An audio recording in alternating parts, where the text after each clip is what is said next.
first thing I would like to do in these very few minutes is to congratulate the participants in this day's event.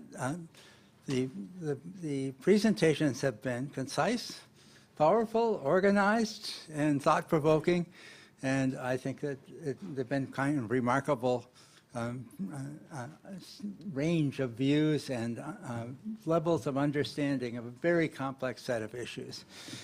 I'd also like to thank all the people from ACE have actually made this conference happen and beautifully organized, and actually a unusually wonderful conference lunch.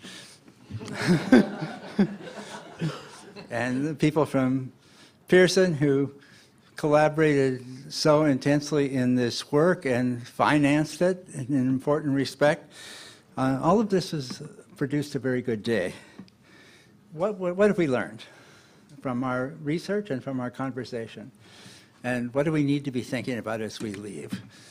Because I don't think that we should ever waste an opportunity to move the ball forward when we get a critical mass of diverse and powerful people together. So we've learned that there is a deep common goal, that there's a tremendous diversity of institutions, contexts, political and legal settings in which people are trying to do this work. We've learned in this discussion that, we're trying to defend, many of us, policies that are inadequate and inadequately supported and not coordinated very well with the financial dimensions of an increasingly non-accessible higher education system. And that's really not enough, but it's really important to defend the things that are workable, that can be kept as a basis for beginning to develop what is actually needed. Because we're in a society that, by 2012, was virtually half non-white in terms of school enrollment in the United States, and which will have a substantial majority of non-whites within 7 years, according to the census predictions.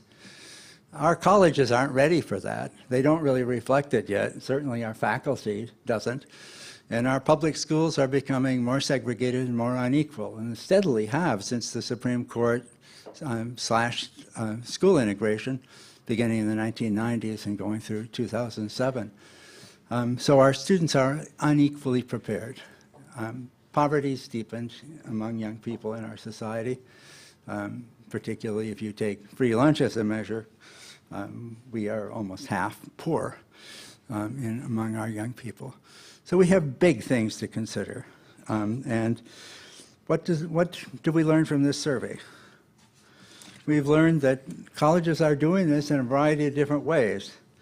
We're learning that what public discussion and the legal discussion as well define as choices between thinking about race-based and non-race-based strategies aren't seen that way on our campuses. They're seen as things that aren't separable.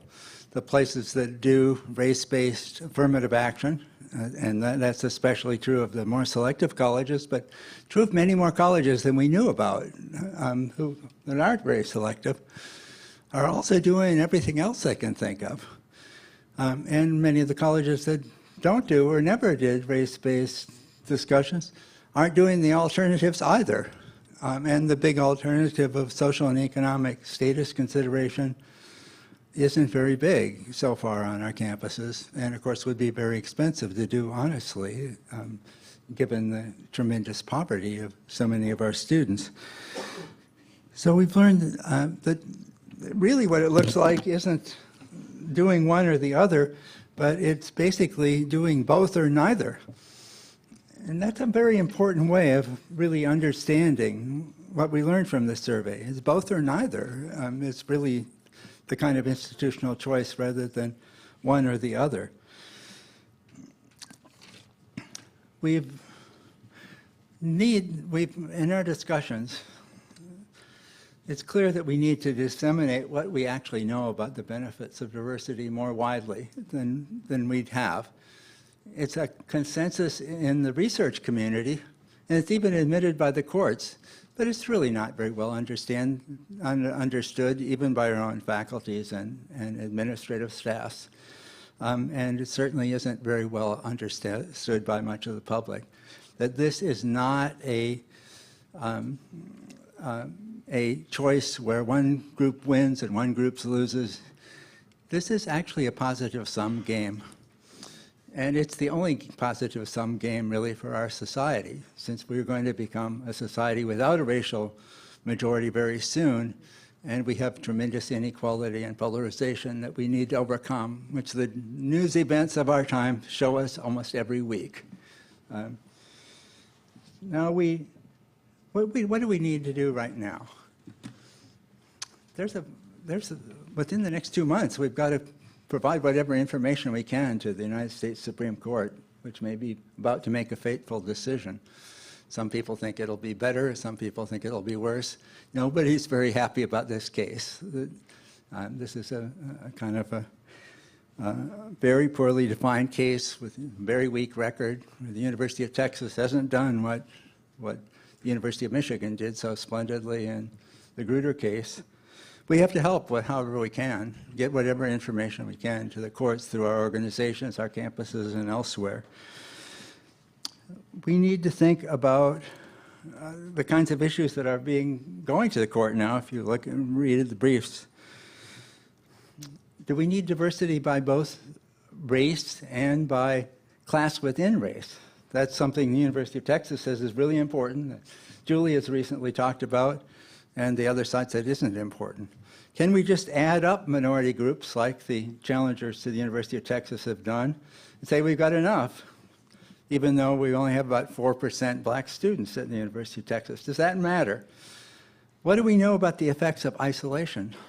This is a case where the evidence from the scientific work from the STEM people, where minority students are very isolated in many cases, would be very important. What do we know about alternatives? Why have they had the limited effect that they've had in the highly selective colleges which have lost affirmative action? How can that be communicated to the court? How has it worked in other parts of Texas? We were only focusing on freshman admissions in one campus. It didn't work very well at A&M. We need to figure out how to communicate the fact that it doesn't work some places. It does work somewhat some places. And what was the percent plan, actually? It really was a combination of admissions, targeted financial aid, relationships with minority schools around the state, all kinds of things that the University of Texas committed itself to. It's not a simple formula, even in Texas, which is the place where it worked better than most places, which is one reason why they were so desperate to get this case to the Supreme Court, the opponents of affirmative action.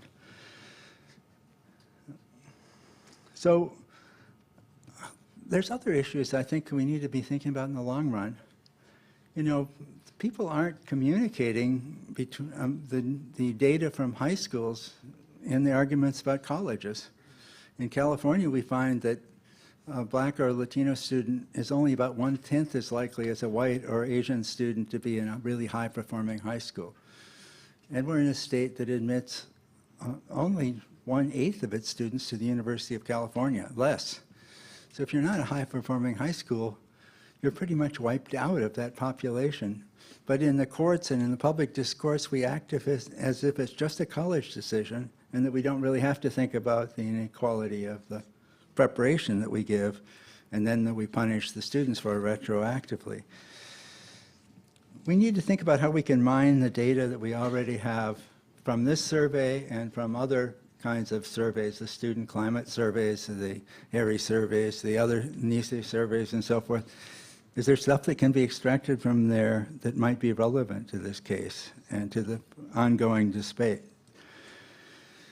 We need to figure out how to help institutional researchers and colleges produce evidence on some of these issues of critical mass, of isolation, of classroom-level integration, of integration by class as well as race simultaneously, so that class segregation doesn't reinforce stereotypes that are based on race segregation.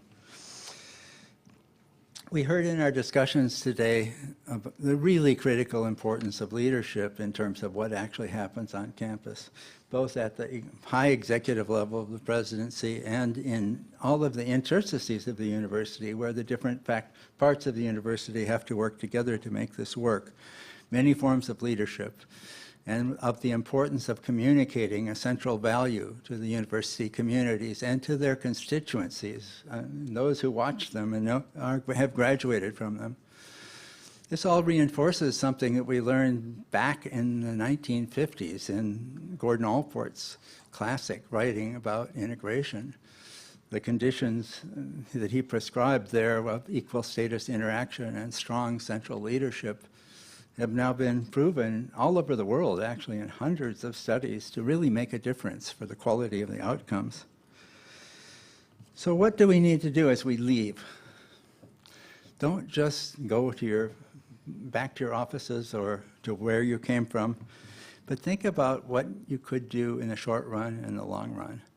And think about what might be contributed to the immediate and very high stakes test that's coming along later this fall, but also think about what needs to be done in the long run. Because no matter what happens on this particular vote, which is likely to be decided by a single justice, this issue can't go away in a society that's going through the transformation that we're experiencing. And it will be back, and there will be more justices, and there will be more cases and so forth as this evolves.